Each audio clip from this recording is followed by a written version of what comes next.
Hallelujah, praise the lord. మీ అందరికీ యేసుక్రీస్తు పేరిట నా శుభాకాంక్షలు. మిమ్మల్ని కలవడం ఇలాగ మరొకసారి చాలా ఆనందిస్తున్నాను. వాక్యం కోసం మనం సిద్ధపడదాం. వాక్యం కోసం సిద్ధపడుతూ మీరందరూ కూడా బైబిల్స్ దగ్గర ఉంచుకోండి, చూడండి. లేని పక్షాన్ని మీరు ఈ వాక్యం రాసుకోండి. యేసుక్రీస్తు ప్రభువు వారు అహరోనమైనట్టు అహరోనం అవ్వక మునుపు ఆయన 40 దినాలు ఆయన శిష్యులతో గడిపినట్టు కూడా మనకు తెలుసు. ఆయన సజీవులుగా ఉన్నారని నిరూపించుకుంటూ ఉన్నారు. ఆ విషయాలంతా కూడా ఆశ్చర్యకరంగానే ఉంటాయి. కానీ అది నిరూపించుకోవాల్సిన అవసరం ఎందుకు వచ్చింది అంటే he is risen from the dead. ఆయన కంటి ఎదురుగా అహరోనం అవడం కూడా ఒక దానికి వాళ్ళు ఒక సాక్ష్యంగా నిలిచిపోయారు. ఆ అహరోనం అవ్వక మునుపు 40 దినాలు వాళ్ళతో ఉండడం కూడా వాళ్ళు సాక్ష్యములుగా ఉండిపోయారు. శిష్యులు వాళ్ళందరూ కూడా పలు విధాలుగా పలు రకాలుగా వాళ్ళని కళ్ళము సందర్భాలుగా వాళ్ళతో వాళ్ళు దర్శించడం, చూడడం, వాళ్ళు యేసుక్రీస్తు ప్రభువుని పోల్చడం కూడా జరిగింది.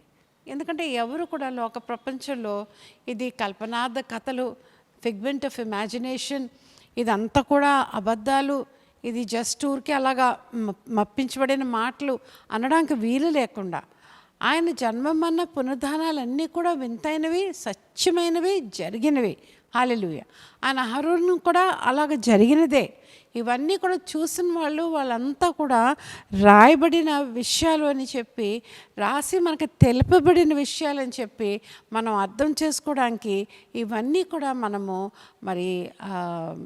ఒక సిద్ధ మనసుతో అర్థము చేసుకోవాలి. అంత మాత్రమే కాకుండా దీని విషయంలో మనము చదువుకొని బైబిల్లో మళ్ళీ చాలా చాలా ధ్యానపూర్వకంగా దీన్ని చదువుకొని ఈ విషయాలు మనం తెలుసుకోవాల్సిన పరిస్థితి ఇంకా ఉంది. హల్లెలూయా. అంతవరకే కాదు, వాళ్ళకి కనబడిన యేసు ప్రభు అహరోనం అయిపోయాడు కదా. పరిశుద్ధాత్మ దేవుడు వలన ఎన్ని అద్భుత కార్యాలు జరగగలవో అది పొందుకోవడానికి మనము ఆశపడిన ఎల్లా పొందుకున్న తర్వాత ఎన్ని రకాలుగా ఆయన సంఘము బలపరచబడతా ఉండిందో ఇన్ని వేల సంవత్సరాల నుంచి. బలపరచబడమే కాదు, ఎంతమందికి ప్రభువారు అన్న మాట ఆయన జీవిస్తున్న సమయంలో సువార్తల్లో గొప్ప కార్యాలు మీరు చేసేదురు అన్నారు చూసారా. అటువంటి కార్యాలు, అటువంటి ఫలాలు, అటువంటి వరాలు మనం కూడా పొందగలము అన్న విషయం మనం చేసుకొని మనం అటువంటి ఆశ కలిగి ఆయన సన్నిధిలో ఎలుగెత్తి ప్రార్థన చేసి ధ్యానించి, దేవా నన్ను ఎంపవర్ చేయి, నన్ను నీ శక్తితో నింపు. ఏం చేతనంటే అటువంటి కార్యాలు ఈ అన్య జనాంగం మధ్యన జరిగితేనే కానీ వాళ్ళు నీ ఘనత కోసం, నీ శక్తి కోసం, నీ ప్రభావాల కోసం అర్థం చేసుకోరు అని మనం అడిగిన వాళ్ళగా ఉండాలి. ఏ పరిశుద్ధాత్మ వరం కానీ, శక్తి కానీ, శక్తితో కూడిన పరిస్థితి కానీ మనం అడిగింది మన హెచ్చింపు కోసం కాదు, మాత్రమే ఆయన రాజ్య వ్యాప్తి, ఆయన ఘనత కోసం మాత్రమే అన్న సంగతి మనం అర్థం చేసుకొని నిస్వార్థంగా మనం ఎప్పుడైతే ఒక జీవపడంబం కోసం కాకుండా మనం ఎప్పుడైతే అటువంటి సత్యం మనసుతో మనం దేవుని సన్నిధిలో కనిపెడతామో, దేవాది దేవుడు ఈ చివరి దినాల్లో కూడా ఎందరో రక్షించబడాలి. కాబట్టి ఆ ఒక మాటలో ఉన్న ఒక పరిస్థితి, the depth we don't try to understand. మనం అది అర్థం చేసుకోవడానికి మనం ఇష్టపడం కనుక వాక్యంలోకి వెళ్దామండి. వాక్యం చూసుకుందాం. ఈ వాక్య భాగము చాలా మనకు అవసరమైంది. మనం చదివిన వాక్య భాగాలే కావచ్చు, కానీ దాన్ని మరొకసారి మనం తెలుసుకోవడంలో, చదువుకోవడంలో, ధ్యానించడంలో తప్పు లేదని చెప్పి నేను ఆశిస్తున్నాను. మీరు ఆ రకంగానే అటువంటి మనసుతోటే మీరు వింటారు, చూస్తారు. మళ్ళీ చదువుకుంటారని. అపోస్తల కార్యాలు 1వ అధ్యాయము 1-11 వచనాలు చదివి సహాయం చేయండి. ఓ తేయోఫిలా, యేసు తాను ఏర్పరచుకున్న అపోస్తలులకు పరిశుద్ధాత్మ ద్వారా ఆజ్ఞాపించిన తరువాత ఆయన పరమునకు చేర్చుకొనబడిన దినము వరకు ఆయన చేయుటకును బోధించుటకును ఆరంభించిన వాటన్నిటిని గూర్చి నా మొదటి గ్రంథమును రచించి తిని, ఆయన శ్రమపడిన తరువాత 40 దినముల వరకు వారికి అగపడుచు దేవుని రాజ్య విషయములను గూర్చి బోధించుచు అనేక నిర్దుష్టమైన రుజువులను చూపి వారికి తను తాను సజీవునిగా కనపరుచుకొనును. ఆయన వారిని కలుసుకొని ఇలాగ ఆజ్ఞాపించును, మీరు యెరూషలేము నుండి వెళ్ళక నా వలన వినిన తండ్రి యొక్క వాగ్దానము కొరకు కనిపెట్టుడి. యోహాను నీళ్లతో బాప్తీసం ఇచ్చును గాని కొద్ది దినములలోగా మీరు పరిశుద్ధాత్మతో బాప్తీసం పొందుదురను. కాబట్టి వారు కూడి వచ్చినప్పుడు, ప్రభువా, ఈ కాలమందు ఇశ్రాయేలునకు రాజ్యములను మరలా అనుగ్రహించుతవా అని ఆయన అడగగా, ఆయన కాలములను సమయములను తండ్రి తన స్వాధీనం పరుచుకొని తెలుసుకొనటం మీ పని కాదు. అయినను పరిశుద్ధాత్మ మీ మీదకు వచ్చినప్పుడు మీరు శక్తి నొందుదురు గనుక మీరు యెరూషలేములోను యూదయ సమరయ దేశములు ఎందంతటను బూదిగంతముల వరకు నాకు సాక్షులై ఎందురని వారితో చెప్పెను. ఈ మాటలు చెప్పి వారు చూచుచుండగా ఆయన ఆరోహణమాయెను. అప్పుడు వారి కన్నులకు కనబడకుండా ఒక మేఘము ఆయన కొనిపోయెను. ఆయన వెలుచుండగా వారు ఆకాశం వైపు తేరి చూచుచూ ఉండిరి. ఇదిగో తెల్లని వస్త్రములు ధరించుకున్న 2 మనుషులు వారి యొద్ద నిలిచి, గలిలయ మనుషులారా, మీరెందుకు నిలిచి ఆకాశం వైపు చూచుచున్నారు? మీ యొద్ద నుండి పరలోకమునకు చేర్చుకొనబడిన ఈ యేసే ఏ రీతిగా పరలోకమునకు వెళ్ళుటో మీరు చూచుతురు, ఆ రీతిగానే ఆయన తిరిగి వచ్చినని వారితో చెప్పిరి. రచించిన ఈ యొక్క మాటలు అది జ్ఞాపకానికి తీసుకొస్తున్నాడు థియోఫిలాతో మాట్లాడుతూ. మరి చెప్చి ఉన్నాడు అన్నీ కూడా, ఏది ఎలా జరిగిందో, ఎలాగ ప్రభువారు ఆయన శిష్యులకి, ఎన్నుకున్న శిష్యులకి ఇన్స్ట్రక్షన్స్ ఇచ్చారో, ఎలాగా మరి వాళ్ళకి చాలా రకాలుగా మరి చాలా ప్రూఫ్స్ ద్వారా వాళ్ళు ప్రభువారు వాళ్ళతో మాట్లాడడం జరిగిందో ఆ 40 దినాలు. మరి ఎలాగా ఆయన రాజ్యం కోసము వీరందరూ కూడా ప్రయాసపడాలో ఇవన్నీ మరి ఎంతో అట్ లెంత్, ఇన్ డెప్త్ మరి వాళ్ళకి ఎలాగా బోధించడం జరిగిందో అన్ని విషయాలు కూడా మరి నేను రచించిన పుస్తకంలో అన్ని రాయబడి ఉన్నాయన్న సంగతి మరి మనకు తెలియపరుస్తూ, ఇంకా అన్ని విషయాలు వివరిస్తూ, ఎలాగ యేసు ప్రభు వారు మరి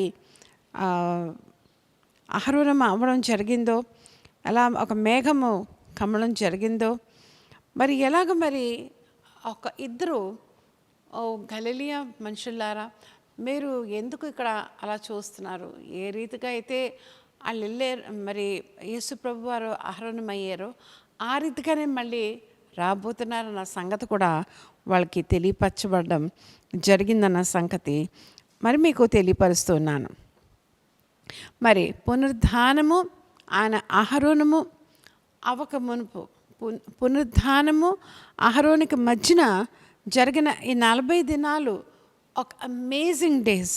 ఎలాగంటే యేసుక్రీస్తు ప్రభు వారు ఎక్కడి నుంచో ఇలాగ వచ్చేసినట్టు, ఏమీ కానట్టు మళ్ళీ మాయమైపోయినట్టు అయిపోతూ ఉండేవారు. మరి ఎవరైనా కొత్తగా ప్రభువారిని తెలుసుకున్న వారైనా చిన్న పిల్లలైనా ఏమనుకుంటారంటే, ఎక్కడికి వెళ్ళిపోయేవారు ఆ 40 దినాలు? మరి ఒక్కొక్క రోజు అలాగొచ్చి అలాగ వెళ్ళిపోయేవారు కదా, మళ్ళీ కనిపించేవారు కాదు కదా, పరలోకంకి వెళ్ళి మళ్ళీ అలాగ వచ్చేసేవారా, మళ్ళీ పరలోకానికి వెళ్ళిపోయేవారా, మళ్ళీ మరి వ్యానిష్ అయిపోతూ ఉండేవారు కదా అని మనం అనుకోవచ్చు. కానీ మరి అది వాస్తవానికి అది ఇన్ఫ్లెషన్ బ్లడ్, రక్తము చీమిలో ఒక శరీరంగా మరి ఆయన కనిపించడము జరిగేది అన్న సంగతి మీకు తెలియపరుస్తున్నాను. హల్లెలూయా, హల్లెలూయా. మరి మనము గమనించినట్లయితే మరి 40 దినాలులో కొన్ని వివరాలు మనకి బైబిల్స్లో, ఈ అపోస్తల కార్యాల్లో లేక ఈ మరి లేక ఈ సువార్తల్లో రాయబడి ఉంటుంది.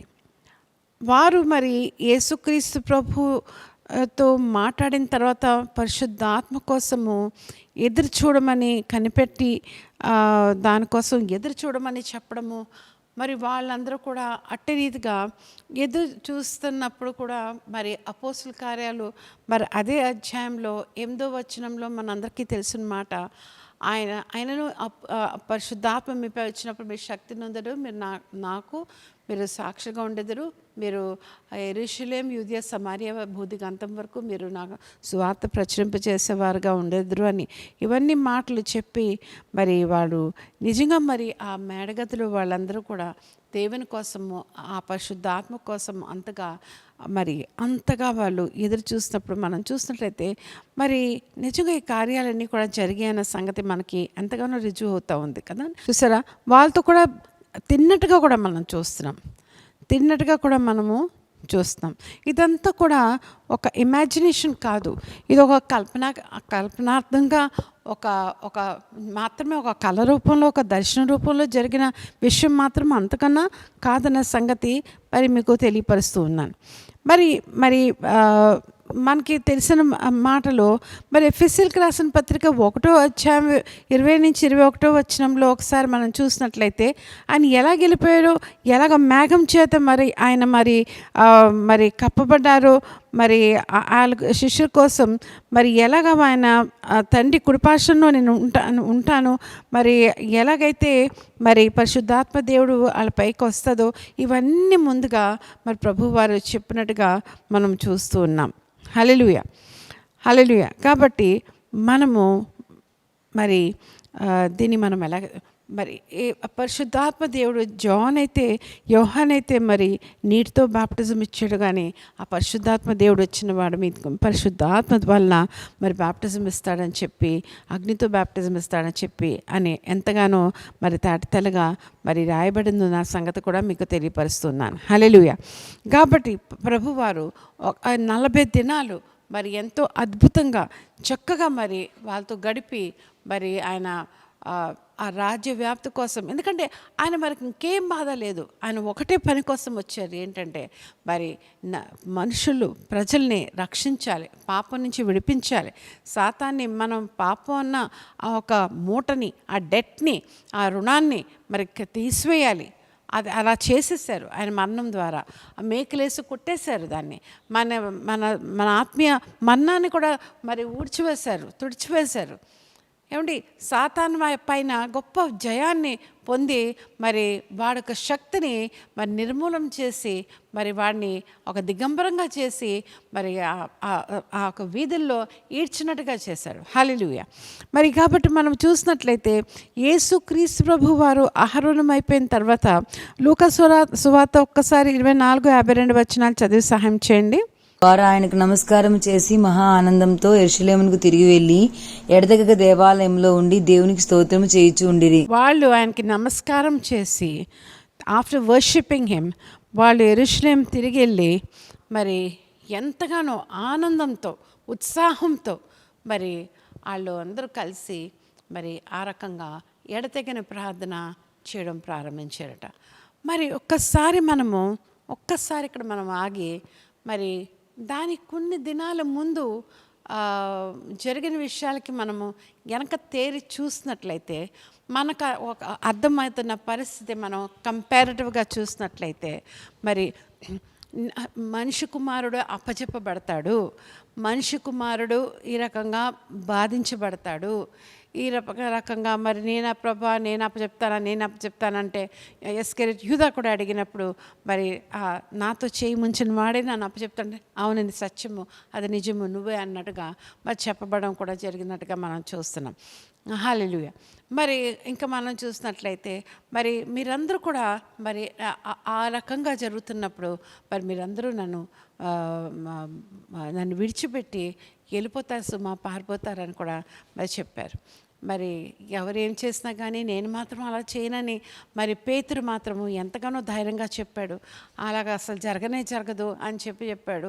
నేను ఎవరు ఏం చేసినా కానీ నేను మాత్రం నీతో కూడానే ఉంటాను ప్రభు అని కూడా చెప్పడం జరిగింది. కానీ మనం చూసినట్లయితే మరి ఆ చివరిసారిగా మరి వాళ్ళు నా అపోస్తలుతోటి అక్కడ భోజనాలు చేస్తున్న సమయంలో మరి ఆ ఒక కొత్త నిబంధన విషయం మాట్లాడుతూ ఆయన రక్తాన్ని సాదృశ్యంగా ఆ ఒక వైన్ని, ఆ ఒక రొట్టెని మరి వాళ్ళకి ఇస్తూ బోధించి ఆ మర్మాన్ని చెప్తున్నప్పుడు మరి దాని తర్వాత మనందరికీ తెలుసు ఒక మంచి ఒక హిమ్ పాడి, ఒక దేవుని యొక్క పాట మరి పాడి వాళ్ళు అక్కడికి వెళ్ళిపోతారు ఆ చీకట్లో. అక్కడ మరి ముద్దు పెట్టి ఎస్కేరేటివ్గా ముద్దు పెట్టినప్పుడు అదే మీకు ఒక సైన్, అదే మీకు ఒక సూచన. ఆయనే యేసుక్రీస్తు ప్రభు అంటే మరి చాలా మంది మరి ఆ గాడ్స్ వాళ్ళు అందరూ కూడా మరి ఆ యాజకులతో సహా వాళ్ళందరితో సహా ఆయన వ్యతిరేకించిన వాళ్ళు, అబద్ధ సాక్ష్యాలు పలకడానికి సిద్ధంగా ఉన్న వాళ్ళందరూ వచ్చి మరి యేసు ప్రభుని మరి ఎలా తీసుకెళ్తారో మనకు తెలుసు. దూరం నుంచి పేతురు మాత్రము గమనిస్తూ ఉన్నాడు. అక్కడ ట్రయల్ అవుతున్న సమయంలో కూడా మరి ఆ కాయఫా మధ్యన కానీ పిలాతు మధ్యన కానీ అవుతున్నప్పుడు అంతా కూడా మరి బరబ్బాను విడిపించండి కానీ తన రక్తం మన మీద మన పిల్లల మీద పడునుగాక అన్నప్పుడు మరి అక్కడ వరకు కూడా వెళ్ళినప్పుడు అక్కడ మరి ముమ్మారు ఆ యేసుక్రీస్తు ప్రభువు చెప్పినట్టుగా కోడి కుయ్యక మునుపు ముమ్మారు తను యేసు ప్రభువుని ఎరగడన్న సంగతి అక్కడ చెప్తాడు. యేసుక్రీస్తు ప్రభు వారు తిరిగి చూసినప్పుడు ఎంతో వేదంతో ఎంతో పేతురు మరి ఎంతగానో కృంగిపోయి ఏడుస్తాడు. అది కూడా మనం చూసాం. అది కూడా మనం ఇవన్నీ జరిగిన విషయాల్లో ఒకటి.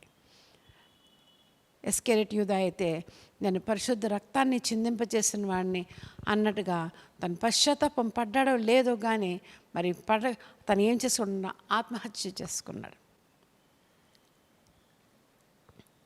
ఆ 30 వెండి నాణాలు వెళ్ళి వాళ్ళకి తిరిగి ఇచ్చేయడానికి మరి వాళ్ళు ఇచ్చేసాడు. Cost of blood. మరి దాంతో వాళ్ళు ఏదో మనుషుల్ని పాత పెట్టడానికి దానికి ఆ స్థలం ఏదో ఆ పోటస్ ఫీల్డ్ లాగా ఒక స్థలాన్ని కొన్నారు వాళ్ళు.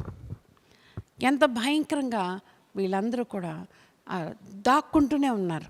ఎందుకంటే యేసుక్రీస్తు ప్రభువుతో జరిగింది వాళ్ళతో కూడా జరుగుతుందని మరి వాళ్ళు భావించి ఒక భయము, ఒక పిరికితనం వాళ్ళు వచ్చేసింది. ఎందుకంటే యేసుక్రీస్తు ప్రభు వాళ్ళతో లేరు. ఇప్పుడు ఎంతో ధైర్యం. యేసు ప్రభు లేరు. వాళ్ళు ఏ పాటి వారు కానీ నా తండ్రి మీరు వేచి ఉండండి, కనిపెట్టండి. నా తండ్రి మీకు ఇచ్చిన వాగ్దానాన్ని నెరవేర్చినంత వరకు till you are imbued with power from above, the Holy Spirit comes upon you అంటే వాళ్ళు వేచి ఉన్నారన్న సంగతి. దాని తర్వాత మనం చూసినట్లయితే ఎంత బలంగా వాళ్ళు అందరూ కూడా, అంత జడిసిన వాళ్ళు, అంత భయపడిన వాళ్ళు, అంతలాగా ఉన్న వాళ్ళు ఎంత ధైర్యం పొందారో. అటువంటిది యేసుక్రీస్తు ప్రభువుని ఆరోహణం అవ్వడం చూసి చక్కని ఆనందంతో, చక్కని ఒక మరి ఉద్యమంతో వాళ్ళు తిరిగి వచ్చి మరి ఎడతెగని ప్రార్థనలో వాళ్ళు కనిపెడుతూ మరి అలా ప్రార్థిస్తూ ఉన్నారన్న సంగతి మీకు తెలియపరుస్తాను. అప్పుడు ఉన్న భయము వాళ్ళకి లేదు. ఎవరైనా మనం అంతలాగా ప్రార్థనలు కలిసి చేస్తాం అని ఏదైనా అంటారా అని వాళ్ళకి ఆ భయం కూడా వాళ్ళు లేకపోయింది. హల్లెలూయా. మరి ఒకలాంటి ఒక రిన్యూడ్ పర్పస్తో వాళ్ళందరూ కూడా శిష్యులు యేసుక్రీస్తు ప్రభు మాటలు స్పందించారు.